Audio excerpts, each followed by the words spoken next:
This is the JFJ Conspiracy Podcast, where the shop talk is rock.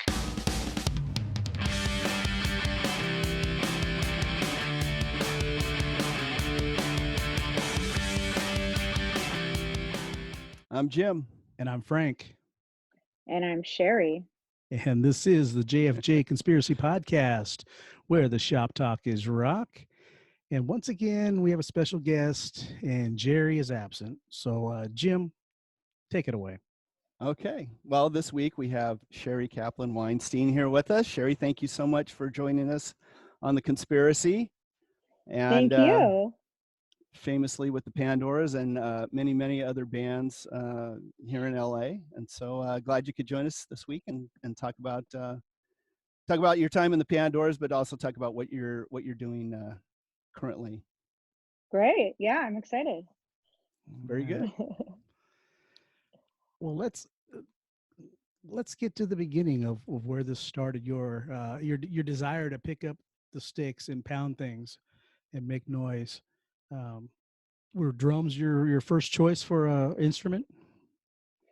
Actually, I played piano when I was in 5th grade for about a year and a half. And I mean, my piano teacher said I was pretty good, natural, whatever. But he would fall asleep during the lessons. And I really hated practicing because piano just got kind of boring. Mm-hmm. Yeah. And so I stopped. I mean, sometimes I would mess around on it a little bit, but I can't even remember how to read music. So yeah. I mean, I could play for Elise. Well, that's a good one to know, actually. So that and then what happened was in junior high I started getting, you're a kid, you start getting into music. Like my first favorite band ever, if I backtrack, 5th grade, was the Beatles. And you ride your bike to Licorice Pizza or whatever, and you start like really getting into the music, and then 7th grade rolls around, and I started getting more and more into music, just listening to music with friends or whatever. And then in 8th grade, I think it was 8th grade, fall of 8th grade, I don't know, 1980, so I'd have to do the math. I'm pretty sure it was 8th grade.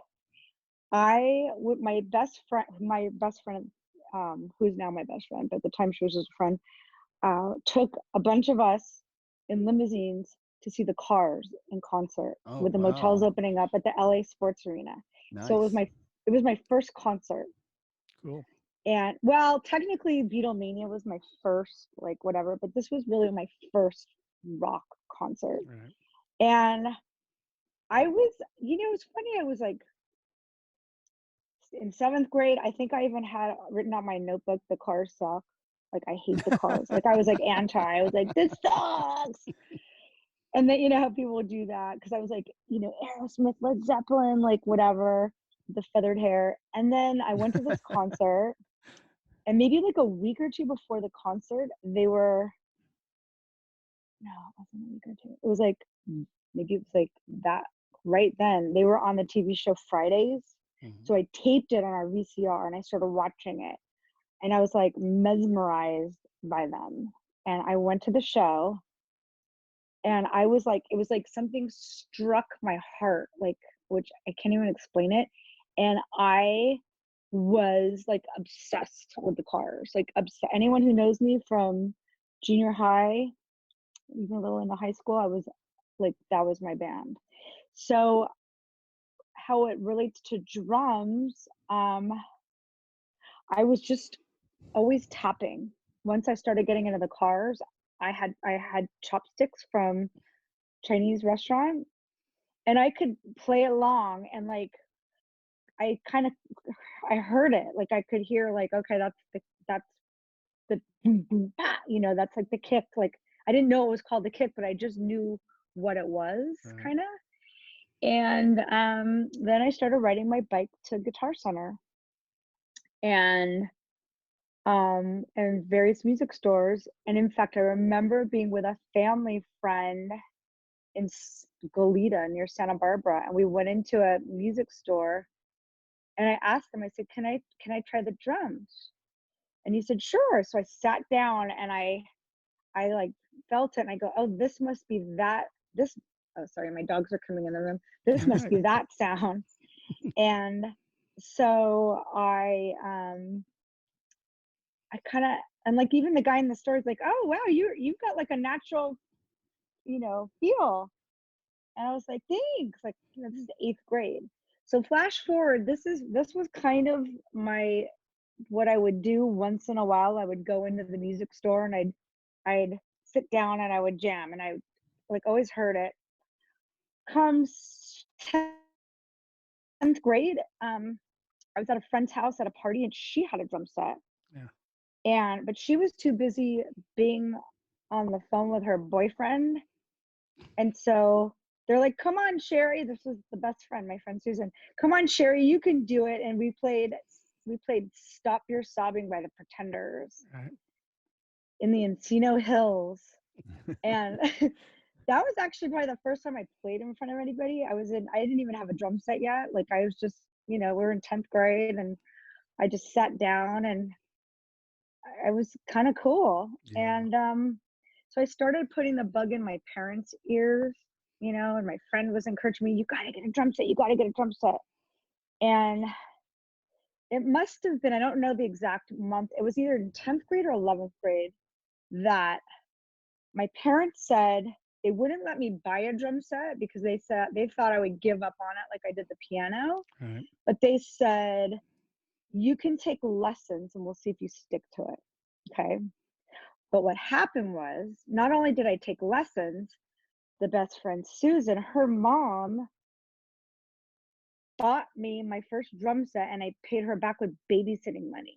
And then one day I just kind of like walked in and said, Showed up. oh, by the way, and it was a crappy set, but I kept it at her house and I would play it. And so yeah, I took lessons for like 3 months, and that was it. And I on your way. Yeah, I was just, well, I never like, I had a hard time like sitting down and playing like all the like rudiments, and I just didn't have the discipline to do that. That's what I was gonna say. Did taking the lessons actually get in your way of what you felt was good playing? Part of me wishes I would have kept up the lessons. Right. But on the other hand, what I did was, how I really learned how to play was, once the drums were moved into my house, my parents were actually really cool. I'd say, I'm going to play drums. They'd say, okay, just shut the doors in the hall. And I would get on and I'd put on my headphones. That was like with the cord, with the stereo, with like the record. Right. They were all like stacked up. And I would put on like, the Cars. I played, front to back, all their albums. And I would play along to bands that were kind of mid-tempo songs that I liked, that I could, do it. So the good thing about that is that it taught me good time. So that's one of my things. I'm solid, especially recording. Like, it's not a problem for me. I have like a metronome in my head. Mm-hmm. And I think playing along to those records was key for me. Right. It's interesting you bring up recording. I want to get back to that. Okay. Because that's something I'm very interested in. But I know Jim's trying to go chronological here. So we're in 11th grade. Okay. And I don't want to jump all over the place. So no, now we're in high school. High school. And is there a band in high school that you join, or are you still just jamming with friends or something? Kind of jamming with friends. My friend Susan, who was in the band, I thought of the band name. Like, we had like this band name. I thought of it, but I wasn't good enough to really be in the band called Glitter Symphony. I did record with them, and that might have even been before I had my own drum set. No, I must have had my own drum set because I recorded it with them. But it was, and what I would do to find that demo. Yeah. It's like, it doesn't exist. But yeah, I actually recorded in high school, and I remember taking it to my, like, it was in 11th grade, and like to my biology class, and like letting people listen. They're like, "Oh, this is really good." But in retrospect, it was, my drumming was not great, but it was pretty good for a beginner. I mean, I was a Right. total beginner. I didn't know what I was doing. Yeah. And I remember them saying like, "Oh, do you want a click track?" And I was like, "What's that?" Like, I didn't Yeah. go there. So first band that I ever actually played live was, that was like a real band where I had rehearsals and stuff, was Feline. Yep. But not the original Feline. It was kind of a, Which is the band I actually saw, but not with Sheri. I saw them prior to you joining, I guess. if you saw like the metal version. They were kind of metalish, I think. Yeah. But Debbie ours was the singer at the time. Yeah, that was the version where it was Debbie, Lisa Black on guitar, who I was later in Hardly Dangerous with her. Was And Kira maybe playing bass for them? Bambi was on bass. Oh, But then who knows? Like, I don't know how long people were in that incarnation, but I know I think they played with Guns N' Roses at the Troubadour. that was the night I went to see them. Interesting story. it was packed out, and it was so hot and smoky in there. Right before Guns N' Roses came on, I told my fiance at the time, I said, Guns N' Roses plays all the time. Let's just split out, and we'll see them another night. And I think it was like right after that they got signed. They never played out again until after Appetite for Destruction came out. So I never got to see them. Oh, But, wow. did see Feline. That's funny. Yeah, and Casey was on drums then. Who was actually the original drummer of the Pandoras. It's all very incestuous. Sure. Yeah, Casey played on the Pink album of the Pandoras. Right. So yeah, so Feline. So I was away at college.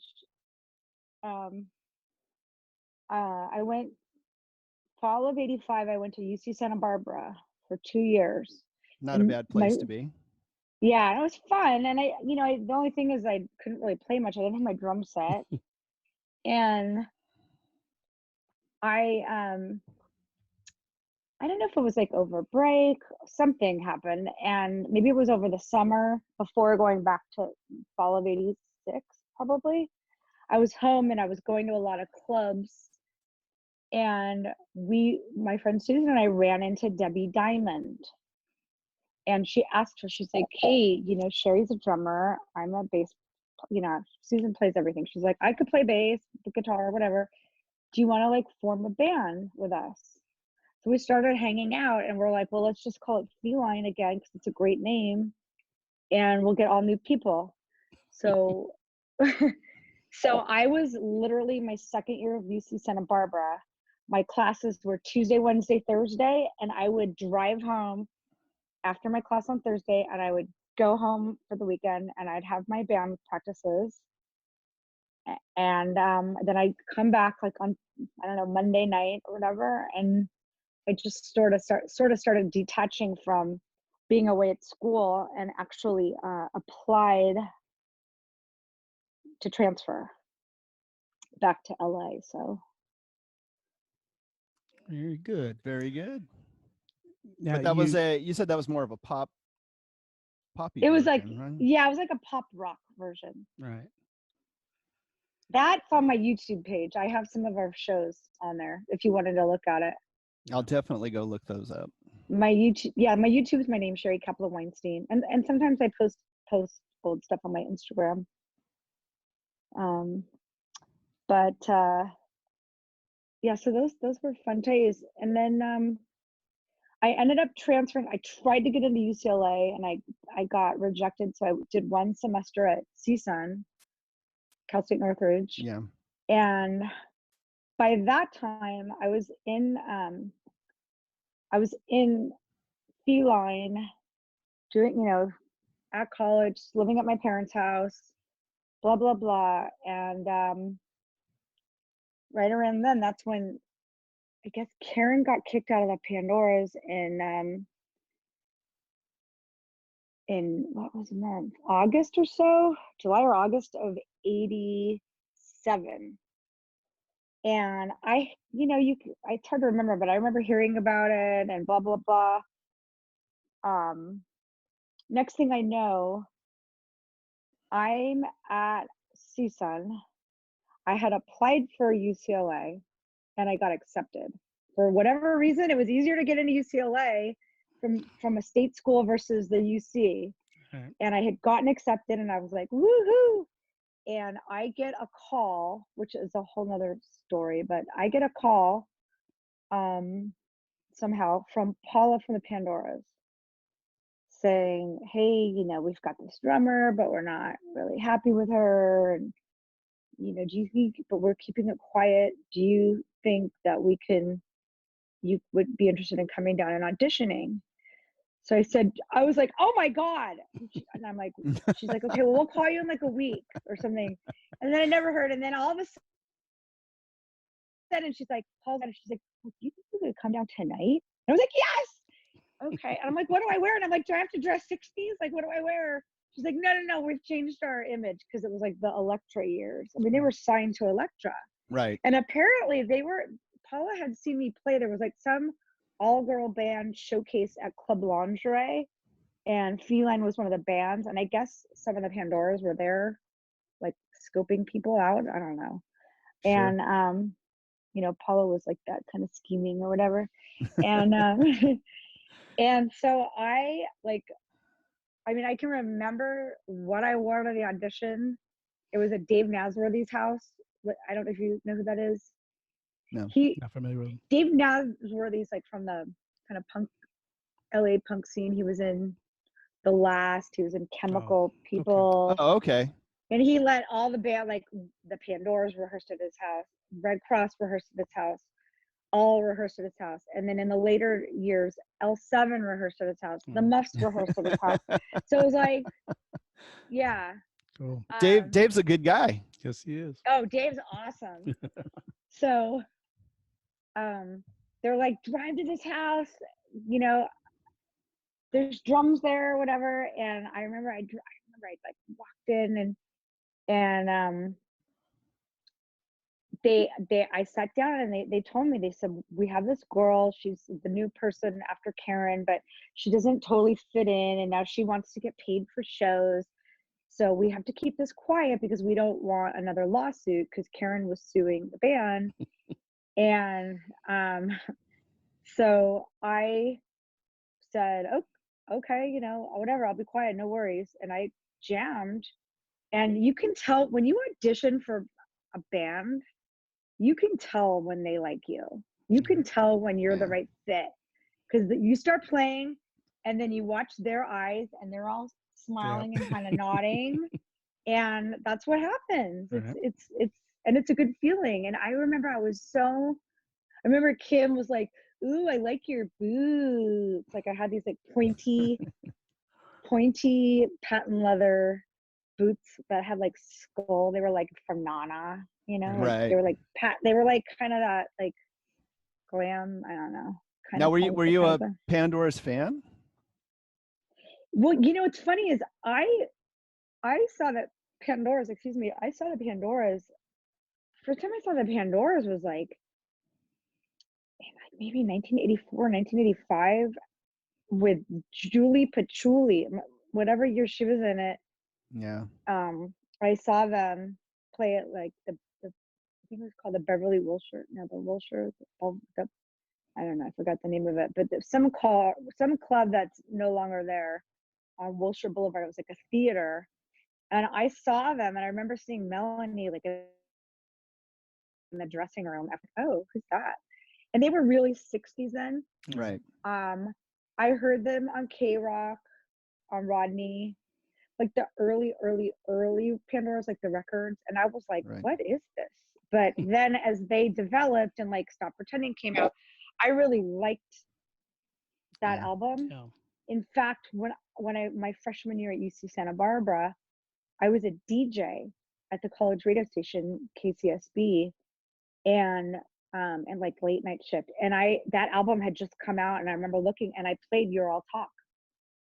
So I knew some of the songs. I was like, oh yeah, you know. So I wouldn't say I was like some fan, but I knew the band, and I had seen them. And in fact, I had seen them very recently. I saw them open up for Dramarama. I saw them open up for Jet Boy at the Whiskey. Like I saw them probably 5 times before I was in the band. And the last time I saw them, I was just wowed by Paula's stage presence. Like I was like, this woman is a star. Like this girl's a star. So. Well, she had the personality, that's for sure. The stage presence. Yeah, I don't know if you guys ever saw the band live, but never got to see them live. Yeah, it was only video footage. Yeah, she was character. We were very tight. So yeah, I got in the band, and it was, you know, I remember coming home, and they were like, "Don't tell anyone," blah blah blah. And then they I think Paula called me. I don't know if she called me. I mean, when Paula called me at first, I was kind of starstruck. I was like, right. It's Paula from the Pandoras, because like, you know, it was so different then. You'd hear them on K-Rock, and then you'd see them in a concert, and there was a lot of people there. And well, there's no social media and all that instant stuff. It was either you saw them live, like you say, at a club when they came out, or on stage. That was about it. You don't run into somebody at Winchell's Donuts. You know, it just doesn't happen. Yeah, exactly. Winchell's Donuts. And so what happened? So I remember I like told my parents, once I got in the band, I told my parents, I said, they're signed to Elektra. Like they told me, they said, you got it, but you have to quit college because we tour, we make records. And I was like, okay. So, you know, and my parents, who, you know, like I grew up in the Valley, nice Jewish girl from the Valley, they, you know, who like college was very, you know, it's important part of our culture. And it was part of our culture kind of. They said, if you, and I found out how to do it. Like if you could withdraw, because I was already accepted to UCLA, I could withdraw, and I could go back within a certain amount of time. And so I told them, I promise I will go back, but I have to do this for myself. I have to see what happens, because if not, I'll always regret it. And they agreed, and they let me do it. Wow. And, well, it's a fantastic opportunity to jump in a signed band on Elektra and be able to tour and do that. That's and so one in a million shot, really. It was incredible. And my first show, you know, so then we started rehearsing five nights a week, every night. So I got to be very close with these girls very quickly. My first show with them was in Arizona. It was out of town, and then San Diego, and like I signed my first autograph, you know, out of town, which was like you know, you go and people, the fact that like we went to Arizona and people knew the band and were singing the songs, you know, and then people showed up. I had never experienced anything like that. And now how are your folks with you getting up and taking off for the band? So they were, you know, it's funny because with the band, well, let me add that a month after I joined the band got dropped. So I dropped out of college. Right. Okay, here I am, dropped out of college. Our A&R person, who is also Paula's boyfriend, as I'm sure you heard. Right. Yes. With Melanie a couple weeks ago. Yeah. You know, was like, ladies and gentlemen, walked in one day and goes, I was fired from Elektra. Merry Christmas. I was fired from Elektra, and my 2 bands, you and Jet Boy, have been dropped. Right. And Jet Boy got signed to MCA, but he had different plans with us. We did this EP on Restless Records, which they were excited. They tried to switch a negative into a positive because they wanted to record with me in the band because, you know, our drum style was different or whatever than the other drummers. And so we got to work. It was, you know, my parents, I worked part-time at a place that was very flexible. We rehearsed all the time. The band, I feel like my life was the band. Right. And we always said we were band sisters. Like Paula would sleep at my parents' house like weeks at a time. They finally had to say, Sheri, we love Paula. She's so sweet, but she can't sleep over every night. We're feeding her, you know, she eats them.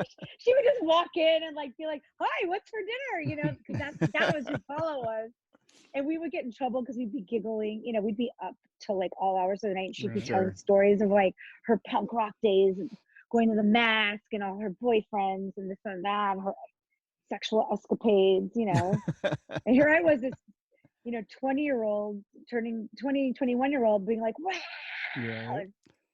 And then when I went on tour, which we started doing like all these mini tours where we go up to like San Francisco for a week or two, and I just did it. And then we had our record came out and we toured it to support it.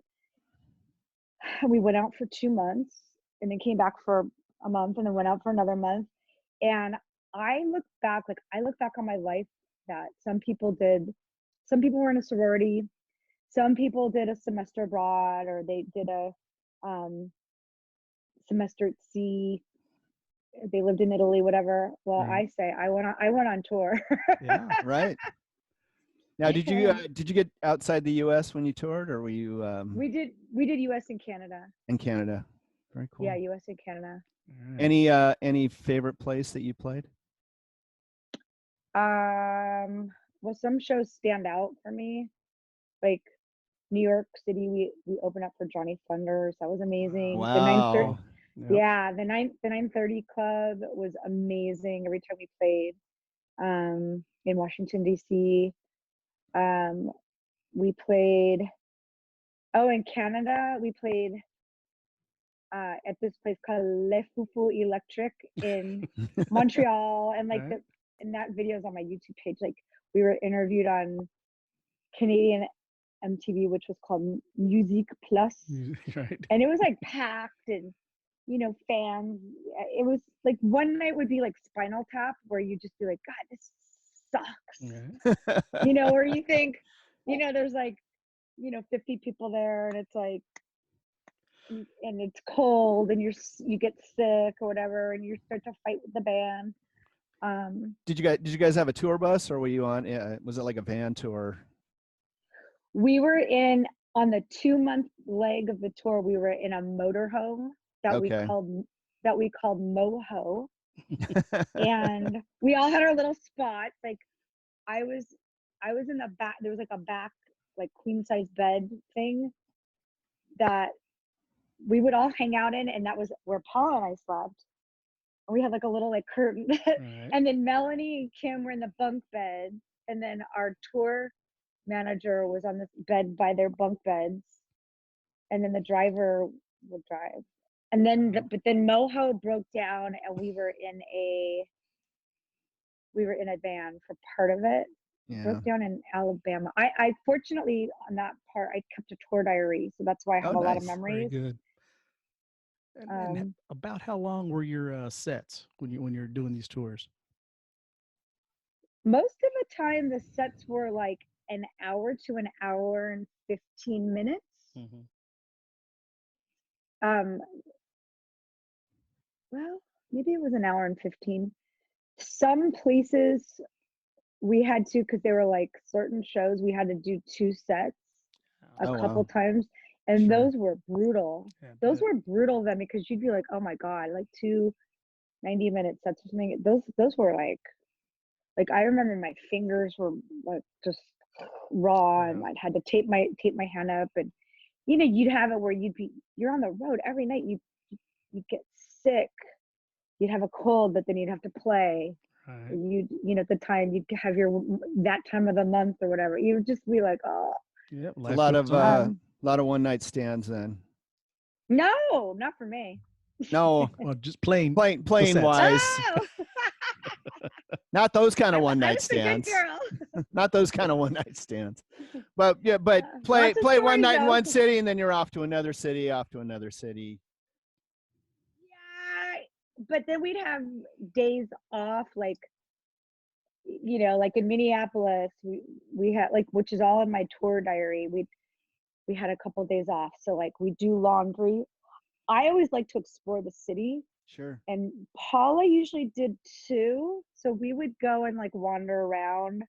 Sometimes Kim and Mel would do it too. We'd go, or like we would trade who we were rooming with. So like, which was great because like, you know, after being like 3 nights in a row with Paula, then I'd be like, oh, I'm Kim's roommate. You need a And then break. we'd have our own little dialogue. And then it'd be like, oh, now it's Melanie. Yeah. I mean, it was fun. I mean, it was just crazy. Like all the shenanigans and the antics. We used to like prank call people. We would go get in the like phone book and look through the phone book and just prank call people, random people back home. And it was, That seems to be a common theme. Melanie mentioned that also, that Yeah. that maybe Kim was maybe the instigator in a lot of prank calls kind of thing. Kim was an instigator. And then when I joined the band, I was like a big instigator too. Because I kind of have the same sense of humor as Kim and Melanie and Paula. It was like this like kind of like crazy sense of humor. We even prank called Karen because she wasn't in the band anymore. And I had this character that I used to do. I pretended was looking for a musician out of the recycler. And this character, and I'd say like, oh, Karen, yeah, this is Tish Tashian. And she'd be like, oh, hi. And I mean, I called her a few times. And I said, I'm looking for a bass player. And she was staying on the phone for a while. You know, oh, what kind of music? And I was like, oh, I'm looking for like John Cougar, you know, little Bryan Adams. And like, she did not know who it was. Well, maybe she did now, but like we laugh about it now that I actually played in the reformed Pandoras with her, and I've been in other bands, and I'm very good friends with her now. But you know, It's a good thing we didn't have Funny. caller ID back then. You know, Right. None of that. Get away Not with even- those kinds of things. No. not even Star 69. Not even Star Right. 69. Yep. There's a prank call on my YouTube page where Paula prank called. Paula, it's on there under the Pandoras. It says like prank call or something. Paula prank called this like mega fan that we have, Bill Farnham. He's like the king of GBGs, like, which GBG means. It doesn't mean girl band groupie. It's a girl band. Girl band geek. Yeah. Yeah, I invented that term, by the way. Was that you? Okay. The Wow. first time I ever heard that term was Kim used it in a Muffs interview, and she said girl band geek. And I thought, GBG. oh no, she's talking about me. I'm a girl band geek. Well, no, Yeah. she probably called it a girl band geek, but I called it GBG. Like, I don't know that GBG. She might have said GBG. She might have said, yeah, GBG. Like, she probably said, oh, there's these girl band geeks that come. And when I joined the band, I was like into acronyms, so like everything was an initial. Okay. And wait, does initial mean acronym? Acronym, yeah. And and so I got GBG. Well, I want to share a little too much information at this point. Where I came from, where I used to work, GBG was Gay Boy Gangsters, and they were a real prison gang. Oh. Yeah, Oh, shit. they were they were some bad boys, let me tell you. Wow. That's way off topic. Yes, it is. But when you That's said that, that's like, crazy. I was like, where are you going with this, Sheri? Where are you going with this? So, No, as soon as she said GBG, I knew exactly what she was talking about. Yeah, girl band geek. mhm. And there's like a couple of them that are like the kings. Anyway, there's a It's called Prank Call. I've only posted a snippet of it on YouTube because it actually got pretty raunchy. And it was just like 30 minutes. But um, uh, basically, we were at rehearsal. Kim wasn't there for whatever reason, and it was Paula, me, and Melanie, and Rita wasn't there. Maybe Rita was sick, so we got bored. Paula calls Bill Farnham and pretends to be Rita. Melanie pretends to be me. I'm in the background, like you could hear the microphone. I mean, it's pretty funny. Poor guy. Poor guy. Right. He knew. Yeah. So yeah, we had fun. Hey, let's Lots of move, stories. let's move into the studio if we can, just for a minute, because Okay. you being the drummer, Yeah. you said before you didn't play to a click track or anything, but how did the band go? What was the process of recording? Okay. Well, so the first, like, after that, my next studio experience was Feline. We recorded a demo. And again, they put on a click track in my headphones, and I was like, "Oh, what's that?" And I was like, "Take it out." When I joined the Pandoras, and when we made the Rock Hard album, it was recorded at the time on these like electronic drum pads with real cymbals, Right. because that way I don't know, it was like new at the time, the basic tracks. Right. And he said, "You're gonna have to play to a click track.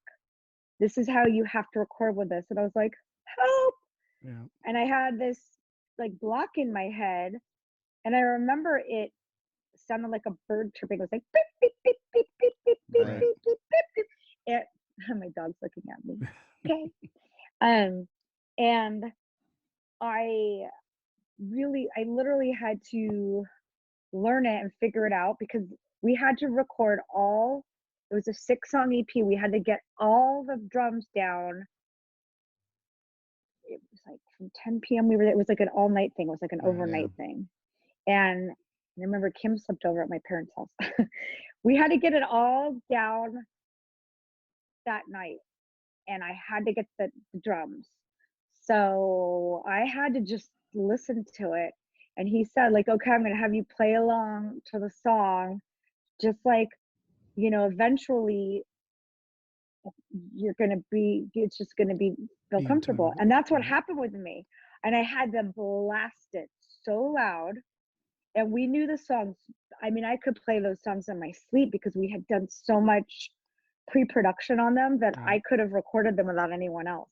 Right. And I just had like everybody kind of low, and they count, you count in, and you just did it. And then once I got the confidence in as far as playing to a click, now I'm like I always tell people, like, I love recording with the click, because I have good click sense, I guess. Like, it's fun. Well, you've got the timing, so. Well, on the Pandoras on Burger, I'm not on the picture, but I'm on 4 of the tracks. Right. So that's like a whole other story. But yeah. So the 3 of the tracks that I play with are with a click, and then Stop Pretending. We just did 1 take of it without a click, and we just went for it, and that's the track. That's what ended up on the record. And it ended up, it was just 1 take done, and it actually came out really good. So do you enjoy going into the studio? Yeah, I love recording. Yeah. It's like, because it's so mental. You have to like kind of get in this like, like your headspace for it. Exactly. I enjoy it a lot. Very good. I played with a drummer that had kind of the same thing. Like, click track actually threw him off. Like he couldn't play to it. Just having that in his ear just drove him crazy. I think you have to really find what works for you. Yeah. Because that's what they did with me. At first they did like quarter notes or something. Right. So it was like, so it sounded like more like a metronome. And then I'm like, this is it working? And so then he switched it to eighth notes. So it was like, So then I focused on that, and then I could, Right. There you and I go. hear it, and yeah. Very good. And then Yeah. you knew, then also the fact that like, oh, you could punch in and fix parts. Right. Just do it. Once I got over that hurdle and being able to punch in or whatever, like, oh, let's fix this fill or Yeah. whatever. And you play along, we're going to play. And then once you get past that little hurdle of confidence, it's just easy, Now, Agree. have you in the digital age now? Have you recorded anything since then? Because Oh yeah. so now Yeah. if you're with a digital DAW, you can fix everything, no problems. You can construct a song with just a couple of bars of drums. And people Yeah. do. Yeah. Oh, well, I haven't ever, I don't know how to record. I don't know how to like do Mhm. that. Like but I've been on recordings where they've recorded that way. Right. Where, you walk into some guy's house and they say, okay, and they've got their power tools up. Mhm. Okay, here's your click track. Here's the song sound record. Yeah. I've recorded since recording with the Pandoras. I recorded with a bazillion different other Right. bands. But I just mean since In everything's gone digital the now, modern age, I Yeah. have done it. It's a whole nother world. Yeah. whole nother world. Yep. Yeah. Very good. Yeah. Now, go ahead, Jim. I know you've got more questions about. Well, your touring. I'd like to talk a little bit about the reformed Pandoras. Okay. Now, I understand you guys got back together as got together to jam, and I think you were sort of the impetus that put kind of that back together with you and I think Karen maybe, and Kim, Melanie, and maybe somebody else. I think maybe 4 or 5 of you. Susan. Who was it? My friend Susan, Oh, and who was Susan. my friend from back, from the one, my original person that back in the story of how I started playing drums. So basically, Kim was on tour with the Pixies. We, before we remodeled their backyard, my husband used to have parties every year for his birthday, which is in October. And this year was the year where there was like a lot of stuff on the Pandora's fan page. It was like 2013. It was very active. I don't know if you guys are on there or have seen it. But he's like, my husband was like, okay, who's gonna play at the party with your band, Belly Love, who's a band that I played with, play? And I'm like, yeah, I'll ask the girls. Yeah, no problem. And like, we have the lights, whatever. And then I was like, I wonder how cool would this be? I'm gonna ask individually.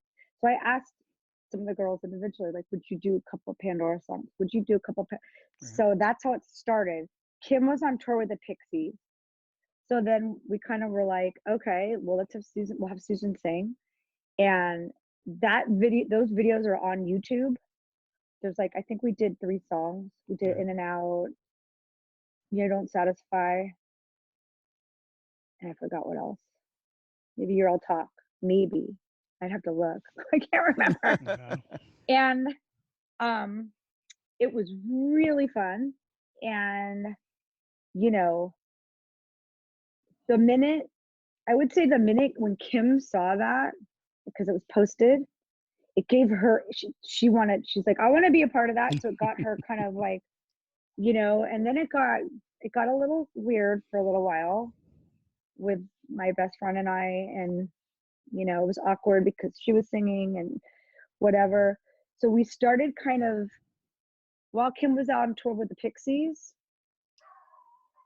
I would send her, I was like, oh, well, we were secretly rehearsing, me, Karen, and Melanie at Karen's house, because Karen had drums and everything. So we started kind of secretly, we were kind of buttering up Kim. We were sending her, I would type out the lyrics to the song. She's like, why don't you send me this song and that song? I would type it out, and then I would do it in like a Word doc, and I would email it to her. And she came back, and I think, was she fired from the Pixies yet?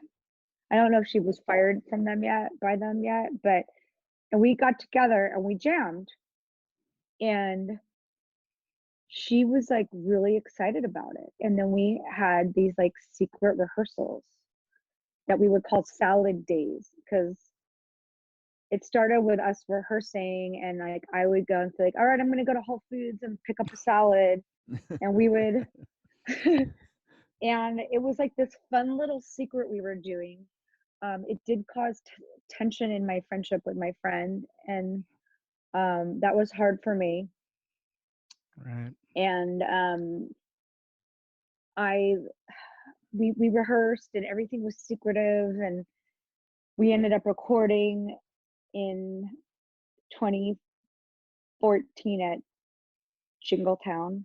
That's when we recorded. And to this day, Kim used to say like, oh my God, that was the most fun I've ever had recording. And it was awesome. And it was really cool.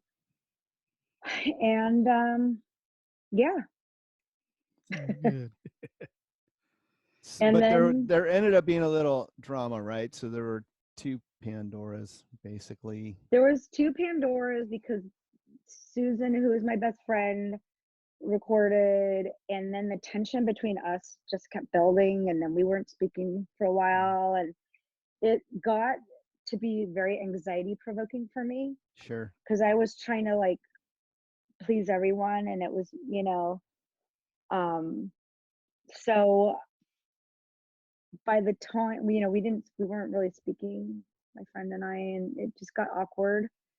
And then in 2015 we announced our first show, so the cat was out of the bag. Right. Which was the Burger Boogaloo. And then we decided to do a warm-up show in San Diego, and those are the two shows that I play with the band. Very Yeah. good.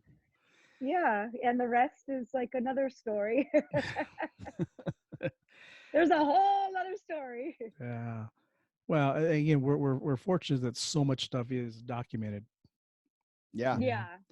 Because Yeah, and I don't hide what really happened with me, but what the reason why I didn't go to Europe and all that stuff.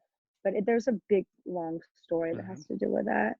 And I'm just really glad that I think that things worked out the way they did, and we're all friends, and it's all good, and we're all on our own little path. Right. Yeah. Very cool. And that's that's maybe the most important part, right? Everybody's cool with everybody, and it's worked out. Everybody's cool with everybody. Yeah, sometimes things happen, and you have to go through your own little like journey. Sure. Yeah. When do you decide, or at what point do you think, okay, I want to be in a cover band? Mm-hmm. Well, I will tell you. So, I from 90, I don't know what it was, 93-ish, my next band that I was in, Hardly Dangerous, that I was also really serious with, we had a development deal, and Madonna was supposed to sign us, and blah, blah, blah. Right. When that band, we got passed on. Oh, I'm getting kicked out of the room for my husband's Zoom, so you guys are going to get to see a different scenery. All right. The cover band thing. So I was in Hardly Dangerous. Band got passed. They passed, whatever. They weren't supposed to pass, but Maverick passed before they had a name. Right. And I had literally just graduated from UCLA, and I was like, that's it. Music is a hobby. Right. I had this thing in my head. Music's a hobby. So, I worked. Art history major, correct? Art history major, and I started working and temping in the music business, and ended up getting a full-time job at like a record label doing radio promotion. Right. And nice. And it was really fun, and I was in some bands, but it was almost like the boyfriend, where I would tell them like, we're we're in a relationship, but I'm not, I'm It's not not going anywhere. quitting my job and going on tour. Right. Right.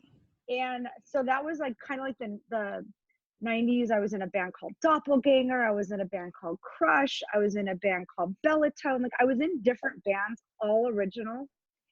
And then I don't know when, but like I don't even know, late 90s or whatever. One of my band members from Hardly Dangerous, Lisa Black, who was also in the original Feline. Feline. Yeah. Yes. She was doing a kind of like a cover. It was like a cross between originals and covers. It was called Belly Love, and they had some different drummers. They kind of had like revolving drummers. It was kind of like whoever's available for the gigs, and I was one of those drummers. Yeah. And I played with them. Wait, let me backtrack. In 1998, I think it was, or 99, I auditioned for Hole. Oh. Okay. And when Patty was like not in the band before Samantha, they were looking for drummers. Right. And they told me I was number 2. So I was supposedly number 2 for Hole. All right. And that would have been like, well, I'm sure I would have quit my job for that. Yeah. Okay. So, Yep. so now that you've mentioned Hall, what briefly, what Yeah. was your experience like with Courtney? Well, I didn't meet Courtney. She was supposedly in another room watching the whole thing on video.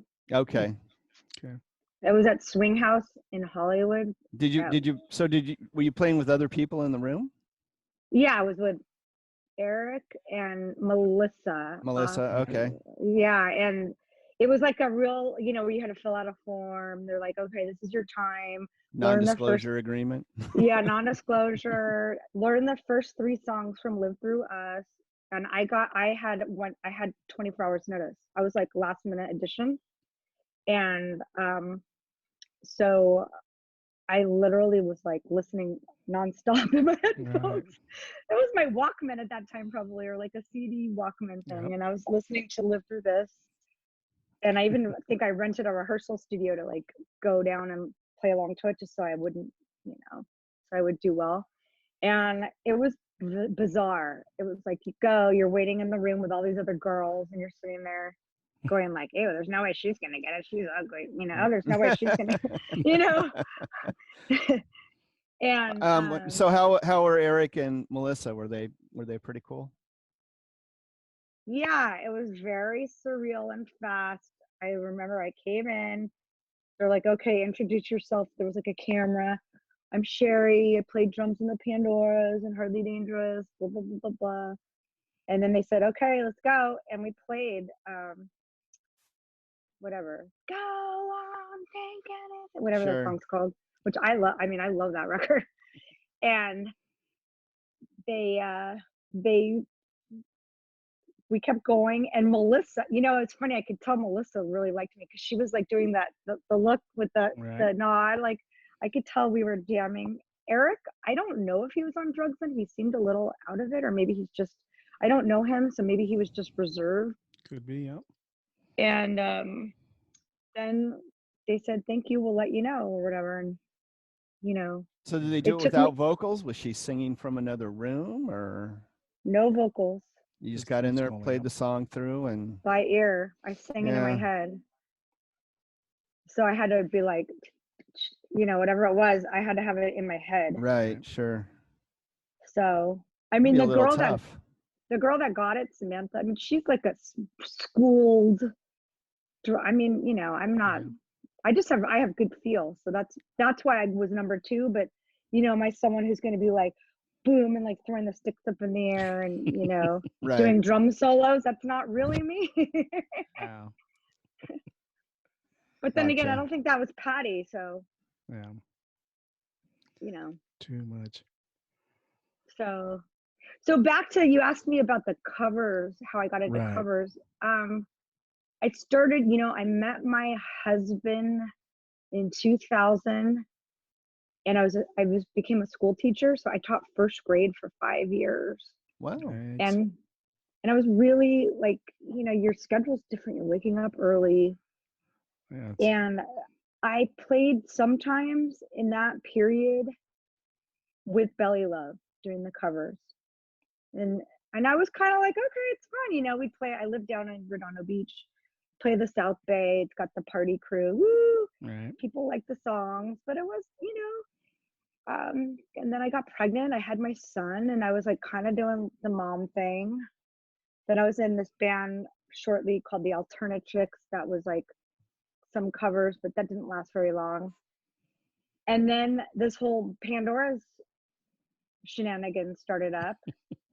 So I was playing pretty much weekly with them. I had a lot of arm tendonitis in my right arm. Right. I thought it was all from drums. The drums would flare it up, but a lot of it was from mouse use. Yeah. And then I was getting injured and blah blah blah. So sometimes we'd have to take breaks. Like right now, my left elbow's injured. Look, I drew a circle around it. But that's not from drumming. No, it's from I have a bone spur. I drew a Sharpie around it. Yeah, it's growing. Yeah. Is it growing? No, but that's the best way to tell. That's what I'm supposed to keep an eye on. Yeah. Right. So I when I got like the whole tribute band thing. Mm-hmm. So the tribute band, let's just put it like this. When I didn't go to on tour with the Pandoras, instead I had kind of, we'll call it a reboot. Right. Okay, like a mental reboot. And when I came back out of my reboot, I had a lot of really good tools in my tool belt, and which I still do. And I I didn't play at all. I was a little bit like, I went through this period where I would have like a lot of stage fright. Wow. That was part of what I got past with the reboot. Right. And a lot of anxiety, like just like, circle train. Right. And on Facebook, I thought someone messengered me and said, Sheri, a friend is looking for a drummer for their all-female UFO band. Right. And I wrote, oh, I'm not interested I don't even know who that is. I don't like UFO. It's like a shot through the heart right there. Okay, I'm a big UFO fan, so. Okay. So then I was actually at a Robbie Wrist, Robbie, right? Sure. So Robbie Wrist, his like bowling thing, and it was like in December or whatever, and I think Kim might have been there too. We were there. I went on stage. That was like the first couple times I went on stage after my reboot to jam on stage in front of live people, even though it wasn't. And I was like, oh, I'm good. I survived. And I was sitting with Karen, and again, someone else texted me and said, hey, Sheri, we heard about you. You're a drummer, and our friends say you'd be perfect for this UFO all-female band that's forming. And I wrote the same thing. I don't know. I'm not into UFO. And they said, well, you should talk to this girl, Lynn, who's like the band's manager, helping them put it together. So, I friend her on Facebook, and I messenger her and say like, hey, my AirPods are dying. They have a little more juice. And so I go and I show it to Karen, and I'm like, Karen, look. And she's like, who's UFO? I'm like, I don't know. I've heard of them. I'm like, is this some like weird, like I don't know. And I was embarrassed. I thought, oh my God, Musicians Graveyard, you're in a tribute band. Like, oh my God. It was like kind of like part of me was like too cool for school or whatever. So then what I did was someone connected me to the woman named Sheri, who was putting together the UFO band, who's the keyboard player in my current UFO band. Right. So we start messengering back and forth.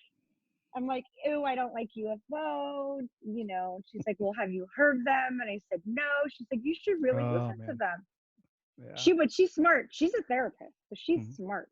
She turned out she lived near me at the time, and we would kind of check in, and I'm like, I would do a Cars tribute or this. She's like, okay, well maybe down the line, but right now I'm really focusing on doing this UFO tribute, and we're gonna have auditions in January. And I'm like, okay. I go, well, whatever. So it went back and forth a little bit. We would still kind of check in, and I would see her posts on Facebook announcing the band, and they announced the band name, and I'm like, really? That's the name of the band? Too Hot to Handle? Like, Right.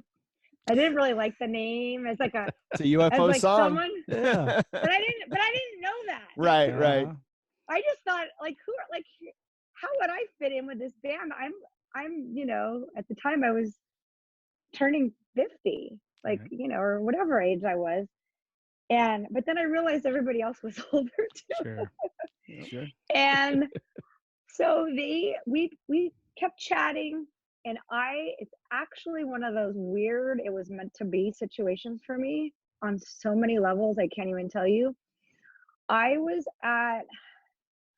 supposed to go skiing, and I kept seeing, this month and a half, 6-week period or so, I kept seeing their posts looking for a drummer, blah blah, Right. and, tempt me a little bit. And I saw that they were auditioning drummers. So I kind of reached out to her, and I'm like, oh, how's it going with your drummer search? Like kind of keep the, A little bug in the ear there. Yep. oh, well, we're having auditions in January. You should really just come and check it out. She was smart. And I said, oh, I'm supposed to go skiing that week, but it's supposed to rain. Okay. She said, well, we're not doing auditions after this. If we don't find a drummer, we're just going to work with one of these women that we find. Mhm. I said, okay, I don't know. She's like, well, have you listened to UFO? Why don't you listen to these 3 songs? So I go on YouTube and I listen. I'm like, oh, this is actually sounds totally different. I know that song. I know Lights Out in London. I know. Right. I've heard Rock Bottom. I've heard Only You Could Rock Me. Like I knew that song. Like, so Doctor, like, and it wasn't, I thought it was gonna be like for me personally, like I can't stand like Iron Maiden where it's like, whoa, Right. I hate, it's just not my thing, where it's like real vibrato-y, like, oh. Yeah. And my dog's looking at me. And so I decided, okay, I'm gonna start listening to the songs. And she's like, well, we really need to know if you're gonna do it. And I said, okay, it's looking like it's gonna rain. Okay, I was like till day of, and I literally listened to the songs when I was driving down to the audition, like maybe a little bit before, and to get the vibe of them, kind of like. And I went down. I was the last person, and I walked in, and I'm like, oh, they're gonna want me. I just looked at all of them, and I'm like, I can tell.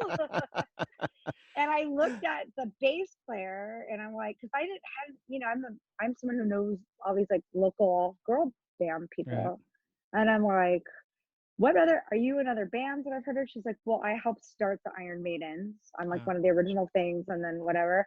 And she said, and I've been in the band Lotta Rosies since 2004. We played and toured and blah blah blah, AC/DC. And I'm like, oh, I did a show with Lotta Rosies once in Orange County. We opened for you with Belly Love.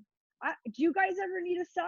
Like, what? Yeah. I would be interested in that. And she's Sure. like, oh, we're working in our new drummer, blah blah blah blah blah. So that, and so I auditioned, and that night I get a text from Sheri. She said, well, we've made a decision and we want you in a band. And I remember getting that, like, what do I do? Like that ex-boyfriend feeling, like, I can't, like, oh, what are people gonna think? What are the girls from the Pandoras gonna think? They're gonna make fun of me because, like, here I am. Out. Yeah. And I actually really processed it, and I thought, who cares what they think of me?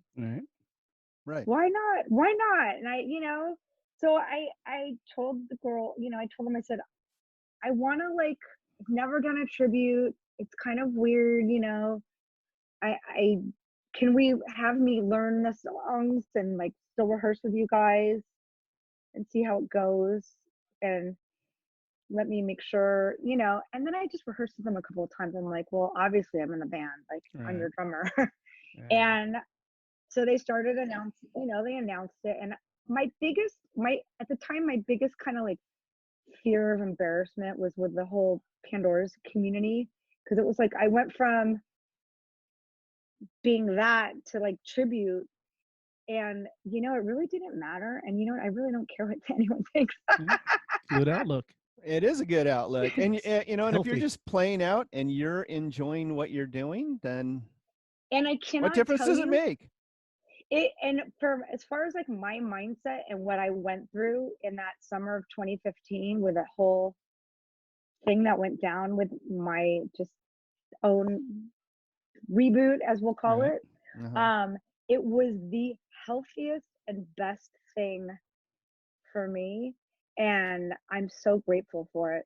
I'm like, Oh, that that's band awesome. to me, it's Too Hot to Handle symbolizes for me, like, you know, a lot. Right. Well, that's And it's great. really fun to play the music. Yeah.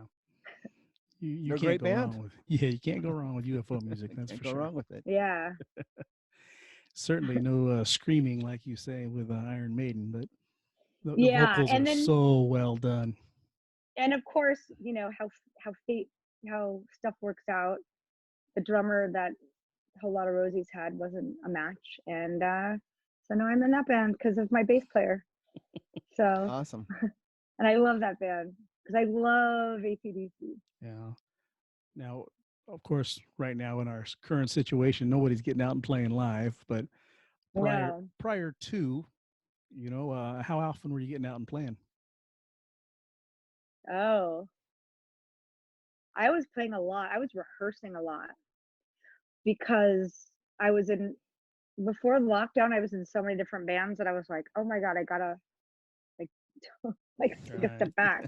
Yeah. Because it was like, I'd have on my schedule, you know, oh, Monday rehearse with this one, Sunday this, Tuesday Aerosmith, you know, and it was just getting kind of crazy. Yeah, that's a lot going on. And now, I mean, who knows when we're going to be able to play again. Yeah. I was supposed to play in Arizona for Arizona Bike Week with one night with Too Hot to Handle and one night with Whole Lotta Rosies, and that didn't happen. And Yeah, everything's on hold. yeah, So so kind of Although a bummer. they Yeah. seem to be opening things up a little bit, so hopefully not before too long. We might get to see some live shows. Wait, where do you guys live? I'm in the San Gabriel Valley. yeah, I'm San Bernardino area. Yeah. Oh, Sarah's not going. I'm taking my AirPods off because my they're dying. Can you hear me live? Can you hear me? Yeah. Yep. Okay. So have you ever seen my UFO band or any of those bands? Not yet. Oh, if you're a UFO fan, you're in for a treat. It's a lot of fun. It sounds like it. I'm down to go. And Yeah. same with you, Frank. I mean, you know, the tribute band thing, I'm not embarrassed about it anymore. It's fun. That's what's important. Yeah. A lot of musicians do it. Yep. I thought, like, I really had a stigma at first, and I felt going from a band that's like, you know, the Pandoras that have like this whole like history and being in whatever limelight that was, to going to a tribute band. But man, I'll tell you, I played in Ruidoso, New Mexico, and Las Cruces, New Mexico, with Whole Lotta Rosies in September, and we played in front of 1,000 people one of the nights. Sure. And like, we're signing autographs, throwing out the sticks, you know, all the stuff that's really fun as a musician. You feed off the energy, you know, like high five, people wanted to shake your hand or whatever. Same thing. They think, look, like, so that is fun. It's different to be in a tribute band than a cover band. There's a difference. Sure. No, you're playing a whole set of songs from a band. Everybody that probably shows up, they love that band to begin with. Yeah. And you're always gonna like me. You're always gonna get some skeptics. You're gonna say, "Let's see how these people screw it up." If they've never seen the band before. And there's out at Lake Paris they have that festival where it was nothing but 80s cover bands or tribute bands, I should say. And every act you could think of, they were out there by the lake, and they had a, and the tickets were $15-$25 or whatever, and it's fun if that's your thing and you want to see. You didn't get a chance to see these bands once upon a time, but you want to hear their music, and these guys are out there playing it. It's awesome. Yeah, it's a lot of fun. Yeah, nothing to be ashamed of whatsoever. If number one, you're willing to get up and play in front of people. That's the first thing. I have seen a few not cover bands, but tribute bands. I've seen a Kiss, Van Halen, Cheap Trick, and a few other ones. Some people do it better than other people, but some of those guys are just very schooled and very amazing players. Yeah.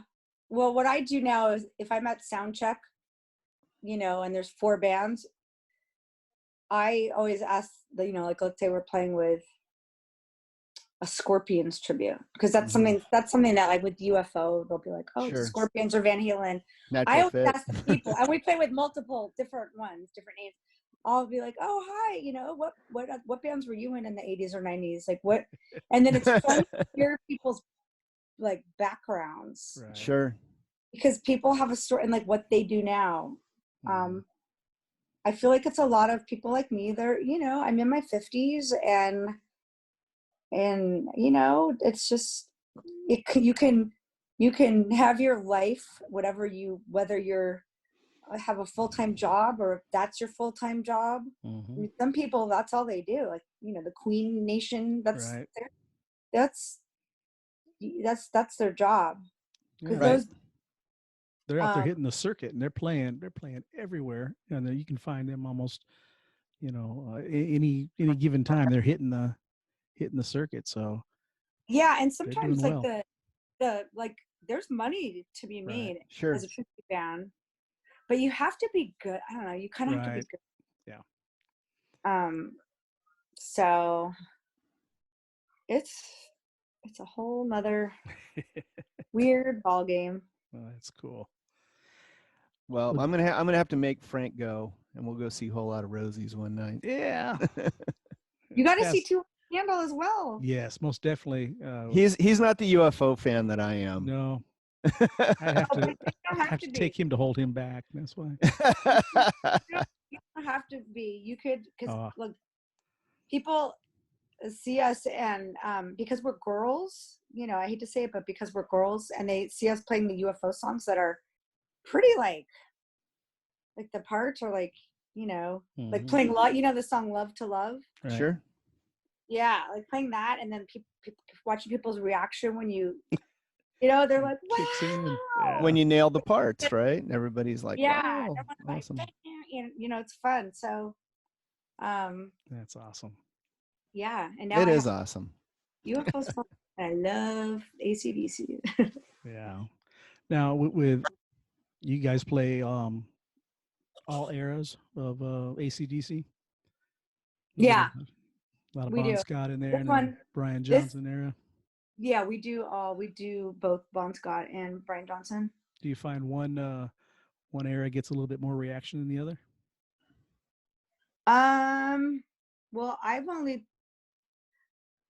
played 4 shows with them, which is so bizarre because they say that I was the drummer they were always looking for, and then we go on lockdown. We had all these shows booked with me.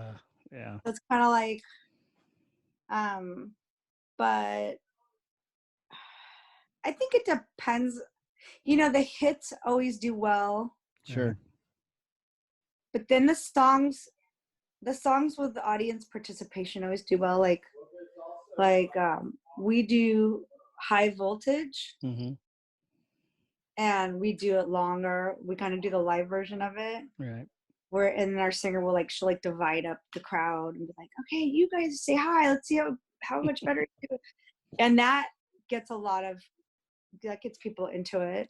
Very nice. I mean, You Shook Me All Night Long, they always go crazy. Sure. Huge hit, yeah. Absolutely. Thunderstruck. Right. It depends.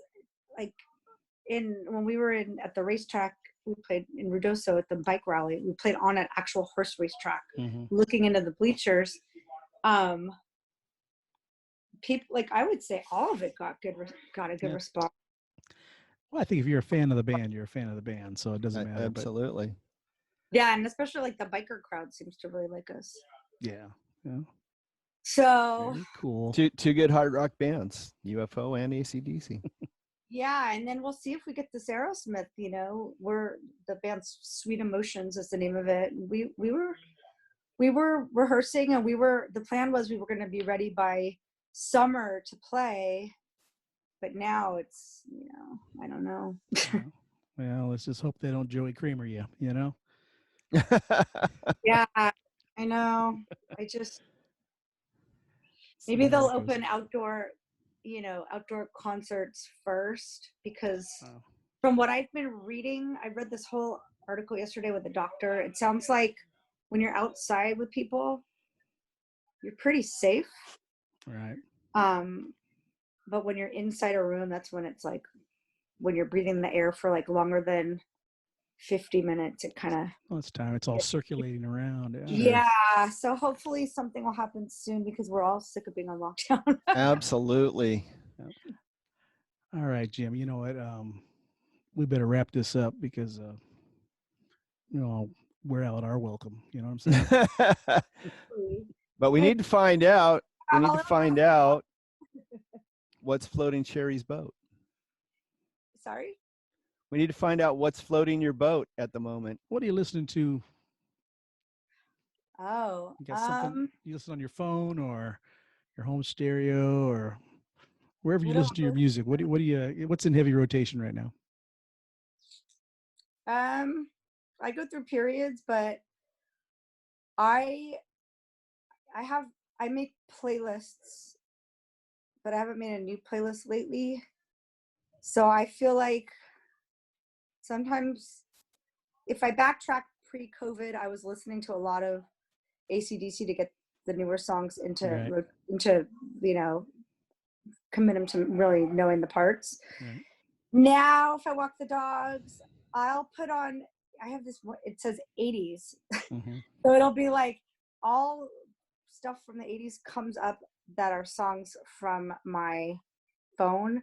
So it could be like old Pretenders, an old Pretenders song that comes up, and then a Rat song comes on. So it's like that. Sure. That's been in. There's some days where I put on my I think I call it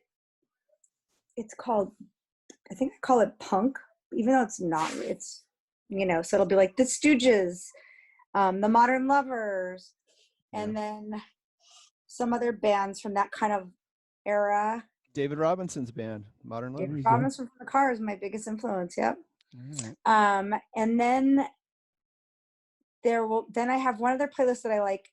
That's I title it Modern Rock, which has a lot of stuff from the 90s and the 2000s. So I'll put on like it'll have like Radiohead, the Dandy Warhols. Oh, cool.